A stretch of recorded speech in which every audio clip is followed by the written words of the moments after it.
I am 42 years old, and for the better part of 3 decades, my last name was a punchline in this town. People didn't introduce me as Raymond Harlan, the structural engineer. They introduced me as Howard Harlan's boy, the son of the crazy ranger who drank himself into an early grave. Chasing fairy tales. I spent my entire adult life building things out of concrete and steel. Things that made sense, just to distance myself from the chaotic mess of maps and blurry photos. My father plastered all over our living room walls. When the call came that his liver finally gave out, I didn't feel a profound sense of loss. I felt a heavy, exhausting obligation to go up to that cabin in the Yukon, shovel out the garbage, and finally sell the land to the logging conglomerate that had been eyeing the timber rights since the late 90s. I wanted to erase the legacy. The drive up to the property took 5 hours on a road that was more pothole than gravel, winding through a section of the territory that civil engineers had abandoned years ago. When I finally killed the engine of my truck, the silence of the woods hit me like a physical weight, heavy and suffocating. The cabin looked smaller than I remembered, leaning slightly to the left due to a failing foundation I should have fixed 10 years ago. It smelled of wet rot, unwashed laundry, and the sharp, medicinal sting of cheap whiskey. Standing on the porch, fumbling with the keys,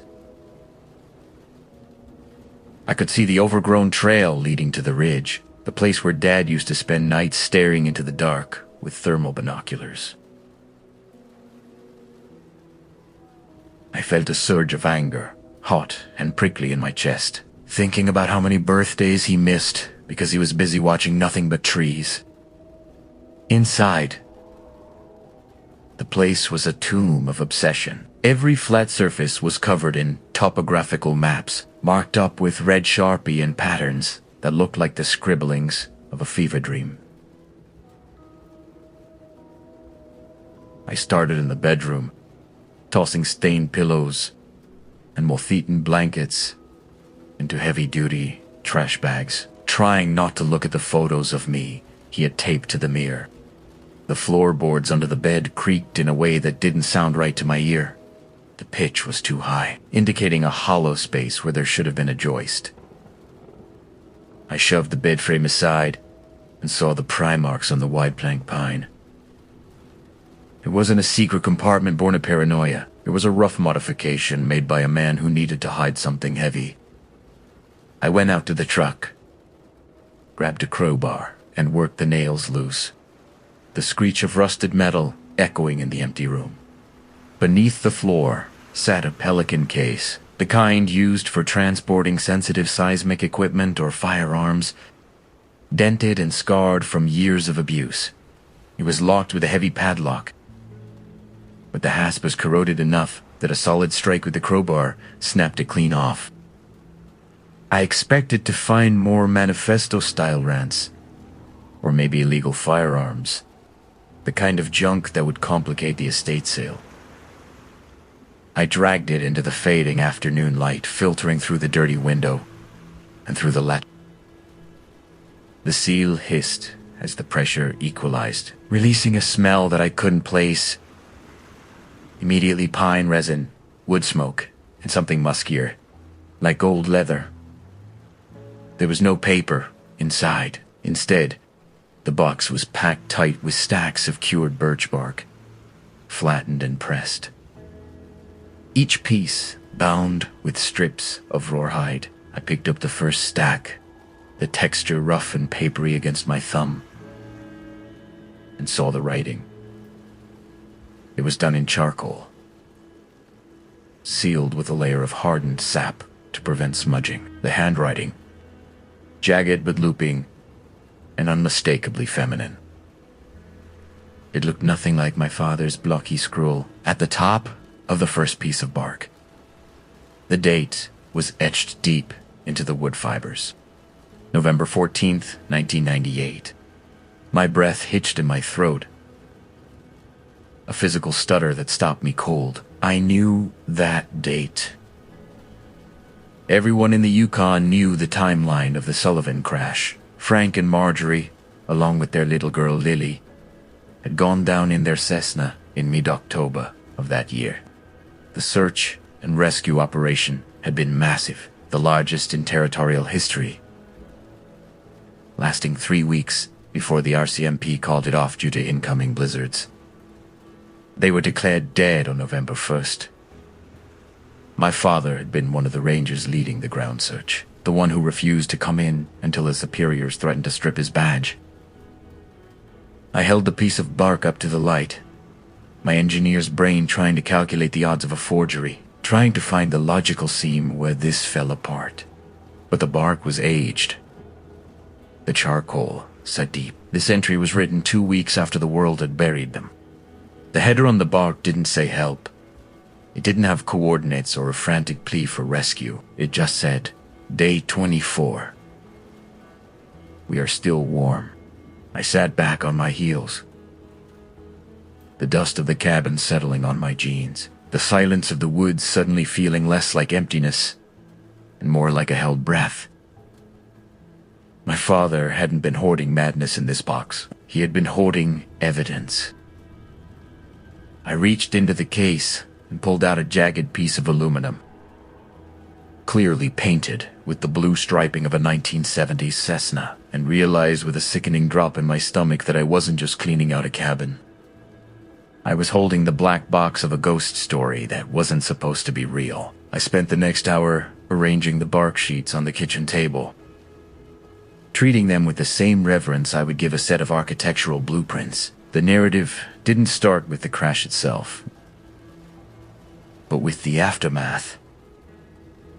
Written retrospectively by Marjorie Crowley. Reading her words, I could almost feel the biting wind she described.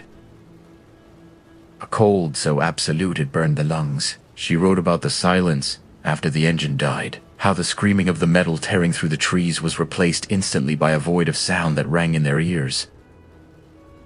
Frank had broken his leg in the impact, a compound fracture that she described with clinical, horrifying detail, the bone visible through his jeans. They had huddled in the wreckage for 2 days, waiting for a rescue plane that couldn't see them through the heavy cloud cover. By the third night, the temperature had dropped far enough that frostbite was turning their extremities waxy and gray. Diane wrote about the decision to use the last of their flare gun rounds, firing it blindly into the swirling snow, watching the red light get swallowed by the whiteout conditions. They were freezing to death, the lethargy setting in, that dangerous desire to just close your eyes and sleep. Frank had chambered a round in his hunting rifle, his hands shaking so bad he nearly dropped the cartridge, convinced that the shadows moving at the tree line were a pack of timber wolves coming to finish them off. But the shadows didn't circle like wolves. Diane described the moment of contact, not with terror, but with a strange, detached confusion, brought on by hypothermia. She wrote that the wind suddenly stopped, blocked by a wall of fur that smelled of wet earth and pine needles. She didn't see a face, just a massive, heaving chest that blocked out the gray sky. Frank tried to lift the rifle, but his fingers were too frozen to find the trigger guard. The gun was gently taken from his hands, not snatched with aggression, but removed with the firm insistence of a parent taking a dangerous toy from a toddler. The metal barrel was bent in half with a single, quiet motion and dropped into the snow. Then came the part that made my hands shake as I held the bark. Diane described being lifted. She expected to be dragged, to feel teeth, but instead, she felt heat. Massive hands, calloused and rough as sandstone, scooped her up, pressing her against a body that radiated warmth like a furnace. She could hear Lily screaming, a high, thin sound lost in the wind, and twisted her head to see another figure, slightly smaller but still towering, cradling her daughter against its chest, shielding the girl's face from the biting wind with a massive, furred forearm. They weren't being hunted, they were being salvaged. The journey to the cave was a blur of darkness and motion. Diane recalled the rhythmic thudding of heavy footsteps that seemed to vibrate through her own ribcage. She faded in and out of consciousness, the pain in her frozen hands and feet warring with the overwhelming heat radiating from the creature carrying her. She remembered the smell distinctly, not the rotting stench of a predator, but a musk that reminded her of deep soil and dry cedar. She wrote that she kept waiting for the violence, for the moment the creature would stop and feed. But the grip remained secure, almost careful, adjusting whenever she slipped to ensure her head remained supported. They descended into a valley she didn't recognize, the terrain steep and treacherous. Even through her delirium, she noticed how the creatures moved sure-footed, communicating with low, resonant grunts that sounded more like rocks, grinding together, than vocal cords vibrating. They bypassed game trails, moving through dense thickets that would have stopped a human hiker, breaking branches with their shoulders without slowing down.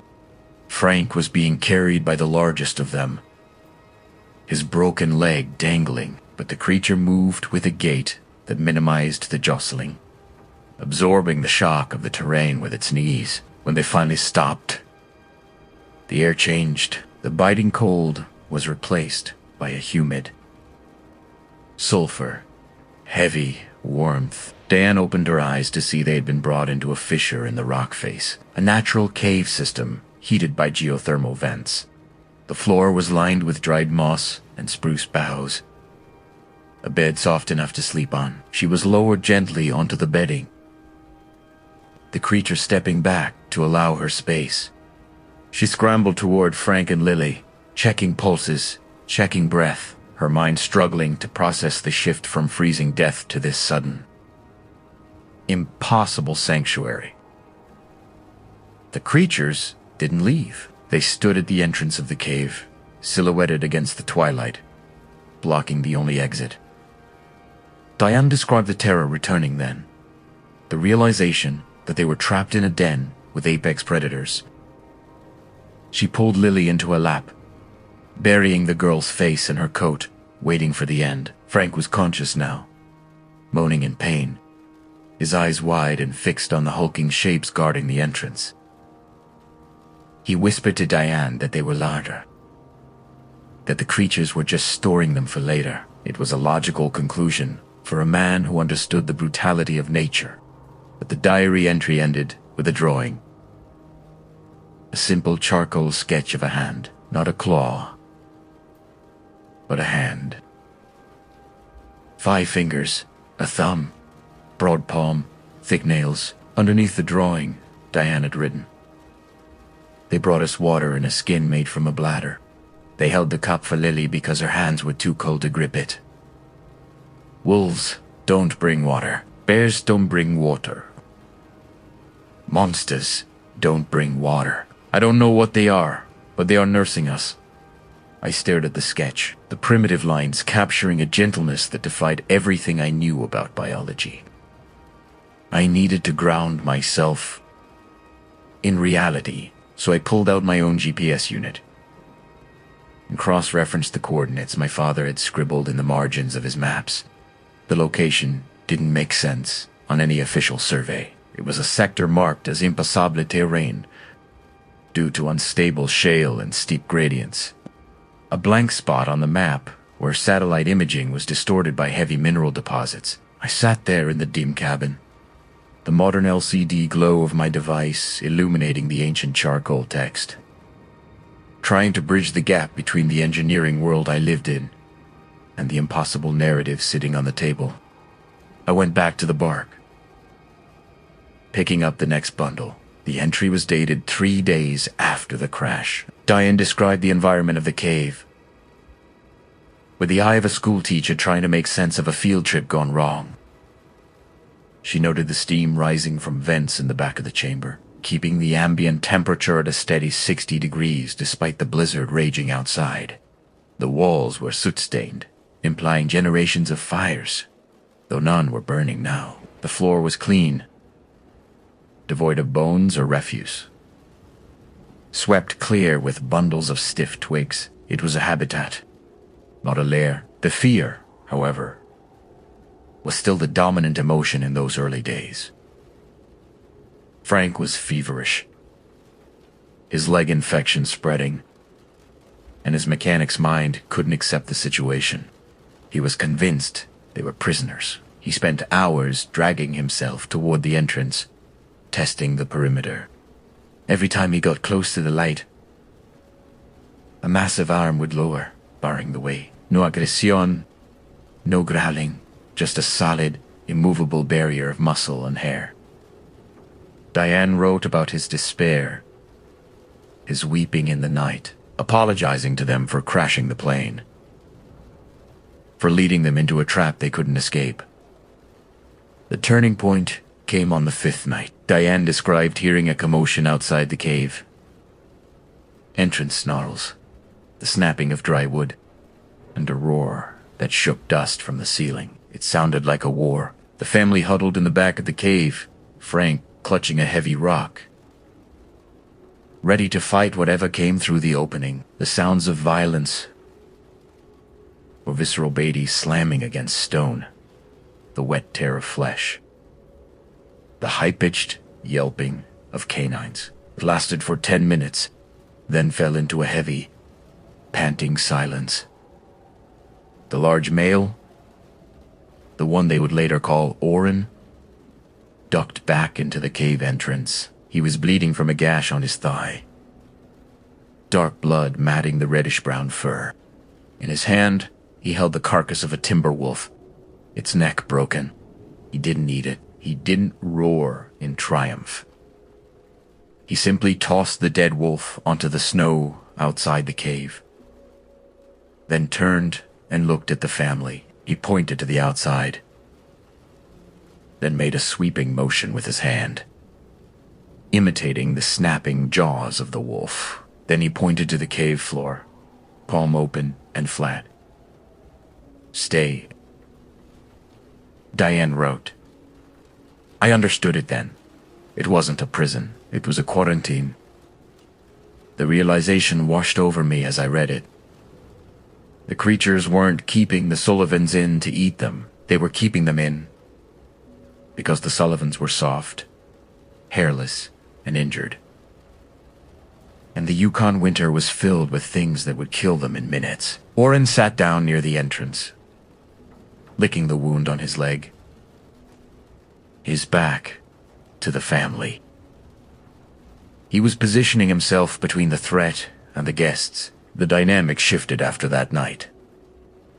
Frank stopped trying to crawl to the exit. He realized that his broken leg made him a liability, and that the monster at the door was the only reason they weren't being torn apart by the pack. Diane started to observe them more closely, looking for humanity in their movements. She noted how they slept curled on their sides, arms tucked under heads, breathing in a slow, rhythmic cadence. She watched how they interacted with each other. The gentle grooming, the silent communication of glances and subtle nods. One morning, the younger female brought in a bundle of roots and dried berries. She didn't throw them on the floor. She placed them on a flat rock near Diane and stepped back, waiting. She wouldn't look Diane in the eye. Sign of respect. Or perhaps Diane tried a berry, finding it bitter but edible. She nodded to the female, and the creature let out a soft, chuffing sound, a vibration that Diane felt in her chest more than she heard. It was the first conversation. I put the bark down and looked out the cabin window. It was pitch black outside now, the kind of darkness you only get when you're 50 miles from the nearest street.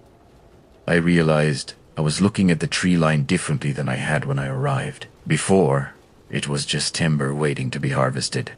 Now, It felt like a curtain hiding a stage I had been too arrogant to watch. My father hadn't been crazy.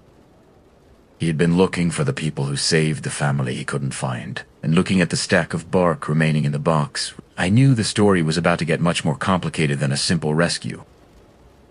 The next set of bark sheets detailed a period that must have been months later, though Diane's tracking of dates became less rigid as the batteries in their watches died. The handwriting changed here, becoming smaller and more economical, like she was trying to save charcoal. The Sullivans were alive, but they were withering. The human metabolism burns through calories like a furnace in cold weather, and the diet of bitter tubers and dried berries the clan provided wasn't cutting it. Frank's leg had knit together badly, leaving him with a limp that would never go away, and Lily had stopped asking when they were going home. She just slept more, her energy fading with the winter light. Hunger makes you desperate, but it also makes you creative. Diane wrote about sitting by the cave wall one evening, her stomach cramping, staring at the soot stains on the rock. She picked up a piece of charred wood from their small fire the clan allowed them to have, but watched with wide, nervous. Izan began to draw. She didn't draw a plea for help. She drew a fish, a Chinook salmon, specifically, with the hooked jaw and the spotted back, something she used to catch with her father. She drew it large, almost life-sized, shading the scales with obsessive detail, pouring all her hunger into the image. The next morning, the drawing was gone. Someone had rubbed it out with a rough palm, leaving a smear of black dust on the limestone. Diane felt a spike of fear, thinking she had violated some rule of the cave, some sacred restriction on images. But an hour later, Oren woke it. He didn't look at the humans. He walked straight to the spot where the drawing had been and dropped a wet, silver carcass on the floor. It was a coal, not a Chinook. Fresh enough that the eyes were still clear. He tapped the rock wall with a massive knuckle, then tapped the fish. That moment broke the dam. It was the first confirmation that the intelligence behind those heavy brows wasn't just instinctual. It was abstract. They understood representation. They understood that a set of lines on a wall could equal a physical object in the river. Oren looked at Diane then, and for the first time, his face did something other than scowl or stare blankly. His lips curled back, revealing square, yellow teeth, and the skin around his eyes crinkled. It was a smile. It was terrified and awkward, like a dog trying to mimic a human expression it had only seen from a distance. But it was a smile. With the food crisis stabilized, the dynamic in the cave shifted from survival to curiosity. The barrier between the species began to dissolve, driven largely by the only two individuals who didn't care about politics. The children. Lily was 7 years old by then, bored out of her mind and resilient in the way only kids can be.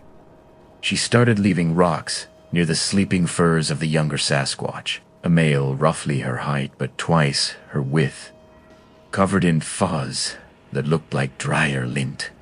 Diane called him Little Bear in the diary, later correcting it to the clan's name for him, which sounded like a sharp intake of breath, followed by a click coda. The game started as a version of peekaboo. Lily would hide behind a stalagmite, and Coda would pretend not to see her, making exaggerated searching noises that sounded like a huffing steam engine. When he found her, he would jump back in, mock surprise, tumbling over his own feet. A slapstick routine that made Lily scream with laughter. The sound of a child laughing in that cave must have been jarring. A high, bright bell ringing in the dark. The older creatures would watch, tense at first, ready to intervene. But eventually, they just went back to grooming or sleeping. Diane described the day the physical barrier finally fell. Lily tripped during a chase, scraping her knee on the rough shale floor. She sat up, tears welling, waiting for her mother. Before Diane could reach her, Coda was there. He didn't grab her. He sat down, looked at the blood welling on her skin, and made a soft, cooing sound. He extended a finger, thick as a bratwurst, and very gently touched a tear tracking down her cheek. He inspected the moisture on his fingertip, tasted it, and made a face of disgust at the salt. Lily laughed through her crying. I put down the bark sheet and rubbed my eyes, a strain of reading by the lantern light giving me a headache. It was hard to reconcile the monsters of my father's stories, the violent, tree-throwing beasts of popular folklore, with this domestic scene. But then again, biology is biology. Social animals bond through play. It's how wolves learn the pack hierarchy. It's how humans learn empathy. Why would they be any different? The Sullivans weren't captives anymore. They were pets that had been promoted to mascots. And now, they were becoming family. I reached back into the pelican case, and my fingers brushed against cold metal. I pulled out a heavy object wrapped in oilcloth. It was a hunting knife. The blade rusted and pitted, the leather handle black with age and grease. It looked like something you'd find in a junk drawer, until I saw the modifications. The handle had been built up with layers of rawhide and duct tape, making the grip thick enough for a hand twice the size of a human's. The tip of the blade was broken off, likely used as a pry bar. This wasn't a human tool anymore. It was a bridge between technologies. The diary entry corresponding to this period was dated roughly 4 years into their disappearance. The tone of Diane's writing had changed. She wasn't documenting a survival manual anymore. She was documenting a war. It started on a clear Tuesday morning, Sid knew it was. Tuesday because Frank had been keeping a tally marks calendar on the cave wall. A sound began to vibrate the valley floor. Not the wind, and not the grunts of the clan. It was the mechanical, rhythmic thumping of a helicopter rotor. In the engineering world, we talk about resonant frequencies, the pitch at which an object starts to vibrate itself apart. For the clan, that frequency was the sound of a turbine engine. Diane described the panic that seized the cave. It wasn't the organized retreat of soldiers. It was the chaotic terror of animals trapped in a burning barn. Orin, the stoic leader who had killed a wolf with his bare hands, was huddled in the deepest recess of the cavern, his hands over his ears, rocking back and forth. Coda was wailing, a high-pitched keen that made my teeth ache, just reading about it. Leonard Crowley, the man with the bad leg and the mechanic's hands, went to the cave entrance. He looked out and saw a surveyor helicopter, likely a mining prospector, hovering low over the tree line. The pilot was flying a grid pattern. Scanning the geology, Frank realized with a jolt of clarity that the clan wasn't hiding from the cold or the bears. They were hiding from us. They knew what the metal birds meant. They knew that when the machines came, the men with tranquilizer rifles and cages followed. The Sullivans had assumed the Bigfoot were the apex predators. But in that moment, the hierarchy flipped. Frank didn't wave his shirt. He didn't try to signal the pilot. He looked back at the terrified creatures huddled in the dark, the beings that had carried his broken body through a blizzard. The ones feeding his daughter, and he made a choice. He grabbed a pile of dead spruce boughs and dragged them to the cave mouth. He used the rusted knife, the one I was holding too, cut fresh branches, weaving them into a screen that matched the surrounding brush. He built a blind, using his knowledge of camouflage to break up the dark shadow of the cave entrance. The helicopter hovered directly overhead, the wash from the rotors kicking up snow and debris. The noise was deafening. A physical assault that rattled the teeth. Diane held Lily and Coda together under a fur blanket, both children shaking. Frank stood by his makeshift wall, peering through the gaps, watching the skid of the chopper dangle just 50 feet above them. He could see the pilot's helmet. He could have shouted. One shout, and the nightmare would end. They would go back to heated homes and grocery stores. But Frank stayed silent. He watched the helicopter bank left and drift away down the valley, the sound fading into a distant thrum. When he turned back to the cave, the silence was heavy. Orin uncurled from his ball in the corner. He looked at Frank, then at the camouflaged entrance, then back at Frank. There was a shift in the air, a rebalancing of the scales. The humans were small and weak. Yes, but they understood the machines. They had a utility that muscles and fur couldn't replicate. That night, Orin approached Frank. He didn't offer food or a grunt of approval. He handed Frank the knife I now held. It was a gesture of concession. Until then, the humans had been forbidden from carrying weapons, for obvious reasons. Giving Frank the blade was an act of trust that bordered on surrender. It was an admission that the clan couldn't protect themselves from the Sky People alone. They needed a mechanic. They needed an insider. The knife felt heavy in my hand, heavier than steel should feel. I scraped my thumb over the rusted blade, wondering how many times Frank had used it to cut camouflage, or repair a snare, or whittle a toy for the kids. My father had marked this sector as a no-fly zone on his maps, fighting tooth and nail with the Aviation Authority to get it classified as a protected raptor nesting ground. I always thought he just hated noise. Now I realized he was maintaining the air defense system Leonard Crowley had started from the ground. The next artifact in the box was a photograph, protected in a rigid plastic sleeve. It was grainy, taken with a ISO film that struggled in the low light. Likely snapped by my father's long-range lens years later. It showed a teenage girl standing on a ridgeline.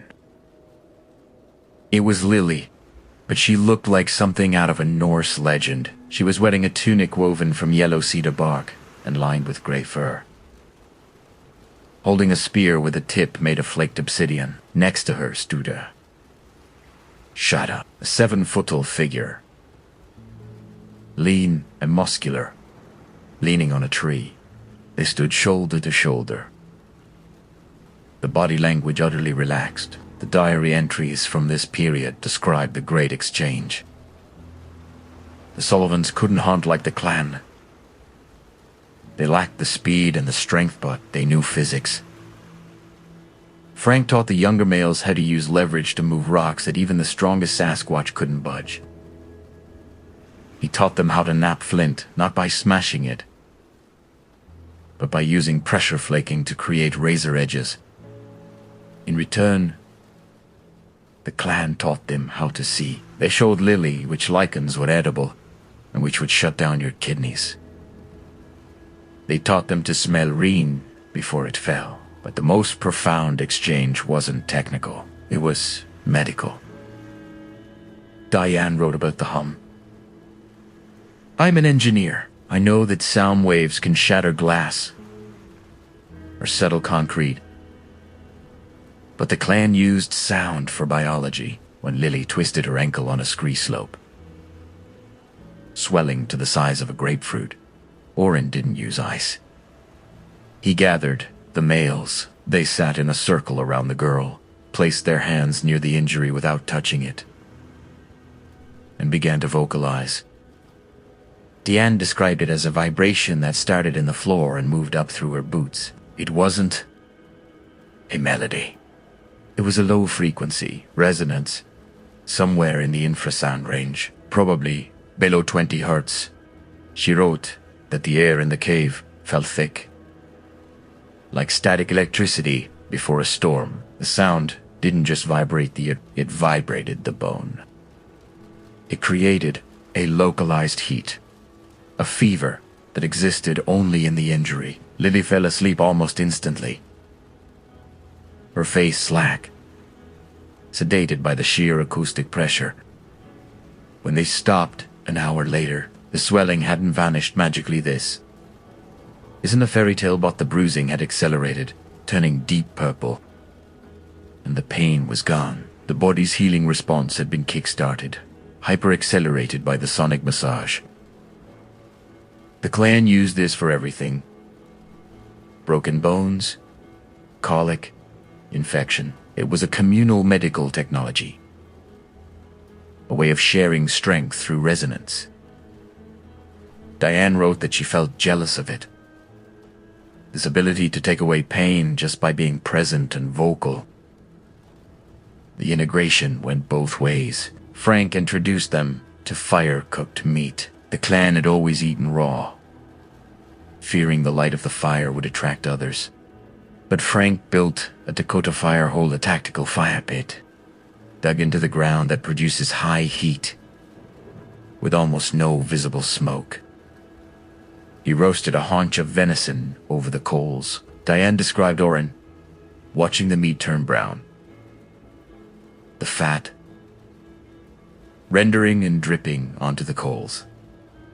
He was skeptical, sniffing the smoke. When Oren finally took a bite of the cooked venison, he froze. The breaking down of proteins, the release of sugars was a flavor explosion his palate had never experienced. He ate the entire haunch in silence, grease running down his chin, eyes wide. From that day on, Frank was the keeper of the flame. The clan would bring the kill to him, and he would cook it. It was a division of labor that cemented their tribe, the hunter and the cook. I stared at the photo of Lily in the shadow again. They weren't just surviving together. They were thriving. They'd created a micro-society, a hybrid culture of human ingenuity and Sasquatch instinct. My father must have seen this through his lens. He must have watched them on that ridge, seen the girl laughing with the monster, and realized that rescuing them would be tearing a family apart. He didn't intervene because there was nothing to save them from Vídeo. The bark entries started to thin out toward the bottom of the box, dated around the 10th year. The charcoal was faint, applied with a weak hand. The subject matter shifted from hunting logs and weather reports to something more intimate and frightening. Marjorie Crowley was dying. It started as a toothache, the kind most people ignore until it wakes them up at 3 a.m.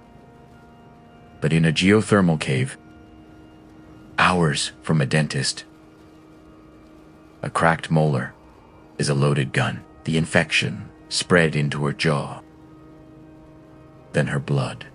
Diane described the fevered dreams. She wrote about Coda and Lily sitting by her bedside, if you could call a pile of elk hides, a bed taking turns, wiping her forehead with snow-soaked moss.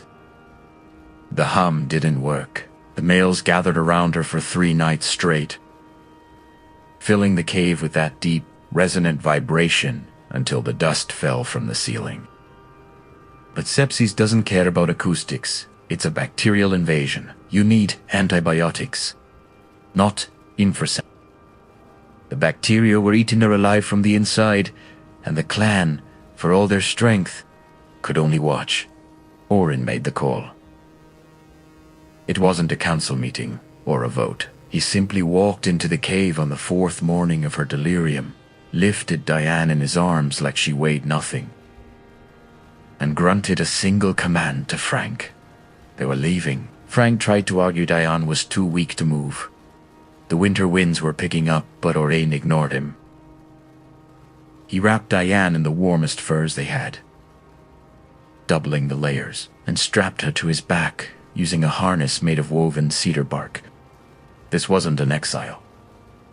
It was a medical evacuation. The journey to the logging road took 2 days. The diary didn't cover this part, obviously. Pero I pieced it together from my father's notes, which I found in a separate field journal tucked at the bottom of the case. Dad had been patrolling Sector 4, chasing a report of illegal trapping when he saw them emerge from the tree line.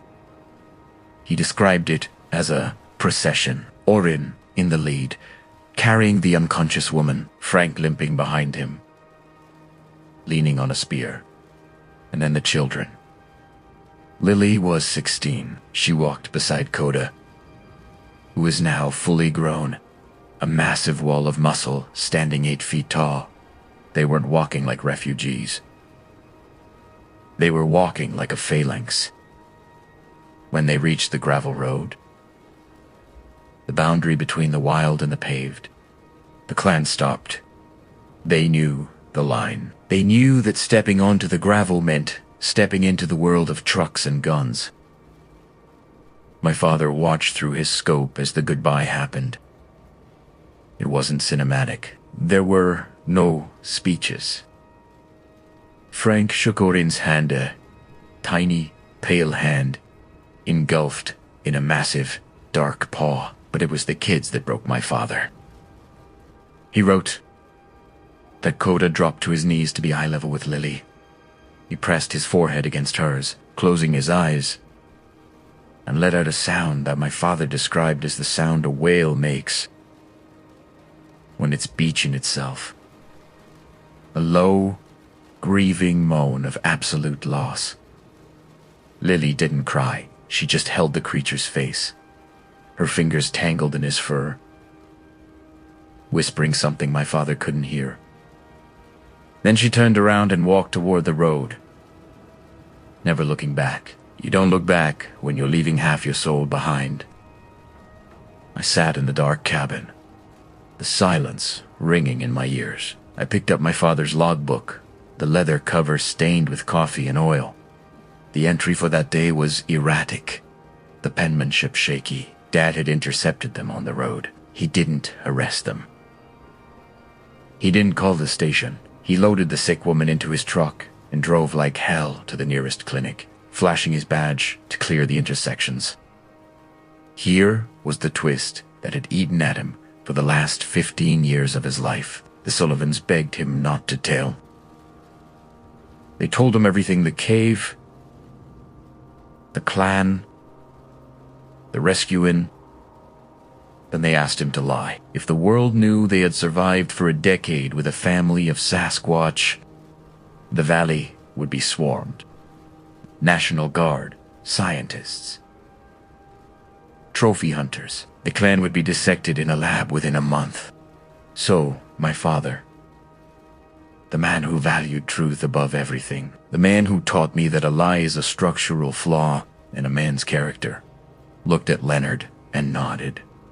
He helped them fabricate the abandoned cabin story. They told the press they had found an old trapper's shack and survived on stored canned goods and rabbits. It was plausible enough. The media loved a survival miracle. They didn't look too closely at the details, like why Lily spoke with a strange, clicking accent, or why Frank's leg had healed without setting. This was why Dad drank. It wasn't the mockery of the town that drove him to the bottle. It was the weight of the secret. He spent the next 15 years patrolling that sector, chasing away anyone who got too close to the no-fly zone.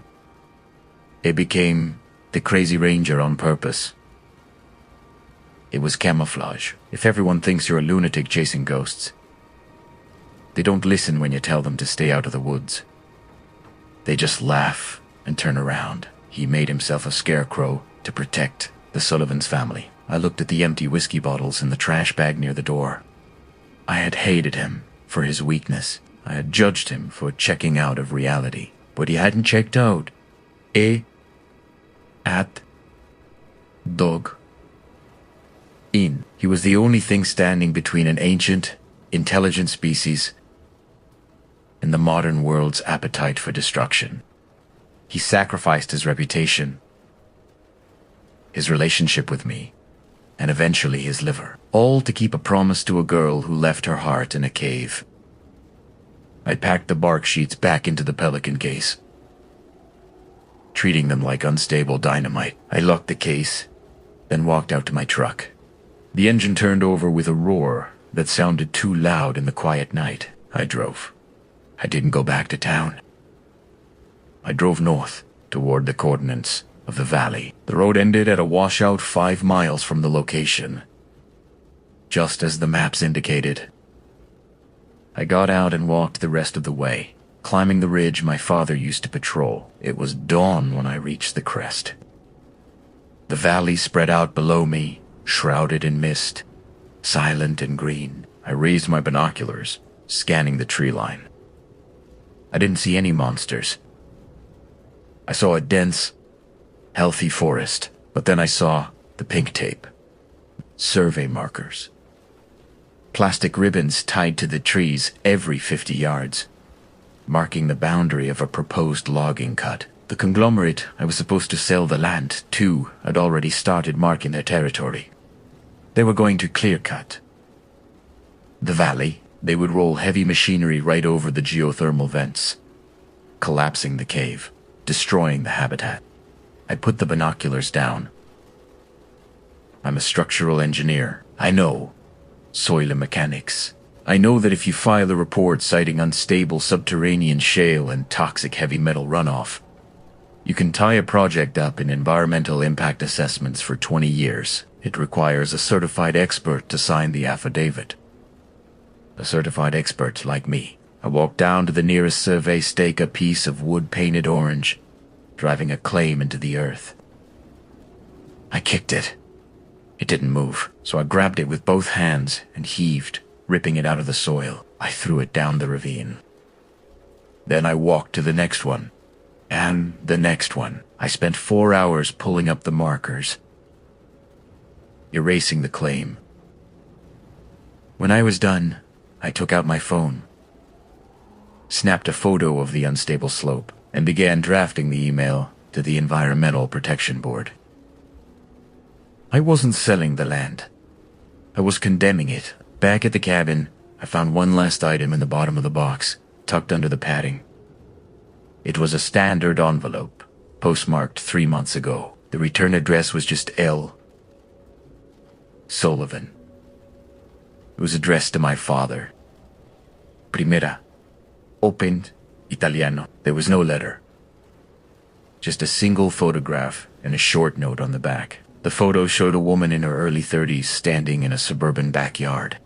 She looked normal, jeans, sweater, holding a coffee cup, but she wasn't looking at the camera. She was looking at the woods behind the fence. Her head tilted as if listening to a sound nobody else could hear. To note, breathe I. Still feel the hum when it rains. Coda waits by the ridge. Every first snow. I can't go back, Dale. If I go back, I'll lead them right to him. So primera sta ieri. Thank you for keeping the gate closed. You're a part of the family now. I put the photo in the box and locked it. I wasn't going to sell the cabin. I wasn't going to clean it out. I was going to fix the foundation. I was going to reinforce the roof. And next week, I'm going down to the station to apply for the open ranger position. They'll probably laugh. They'll say, there goes another Miller. Crazy as a loon. Let him laugh. The valley is quiet, and I intend to keep it that way. If you think family ends at biology, you haven't been listening. We're not alone in these woods. And some bonds are worth more than silence. Join us. Subscribe to the channel. We have work to do.